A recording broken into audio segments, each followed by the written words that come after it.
Kita tak bisa menambang semua emas di bumi.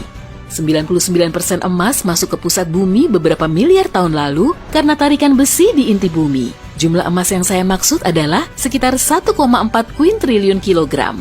Jumlah emas ini cukup untuk melapisi seluruh permukaan daratan bumi sampai 0,5 meter. Dan jika semua meteorit tidak hancur di permukaan bumi dan membawa sejumlah emas lebih, emas akan makin langka. Kamu bisa jatuh menembus bumi. Jika ada seseorang yang mampu menggali terowongan ke pusat bumi dan tembus di sisi lainnya, dan nyalimu cukup besar untuk terjun ke dalamnya, kamu akan butuh waktu 42 menit untuk muncul di sisi lainnya. Kecepatan jatuhmu akan makin cepat dan mencapai kecepatan maksimum saat kamu mencapai pusat bumi. Setelah setengah jalan, kamu akan jatuh dalam tanda kutip ke atas dengan makin lambat. Saat kamu mencapai permukaan di seberang sana, kecepatanmu akan kembali ke nol. Dan kalau kamu gagal memanjat keluar dari lubang tersebut, kamu akan kembali ke bawah atau bisa dibilang ke atas ke sisi lain planet ini.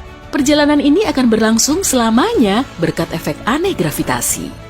Pencapaian makhluk hidup terhebat di bumi dipegang sebuah fungi. Makhluk hidup tunggal terbesar di dunia ternyata adalah sebuah jamur di Oregon. Jamur madu berukuran super besar ini hidup di hutan nasional Malheur dan mencakup area seluas 9,6 km persegi.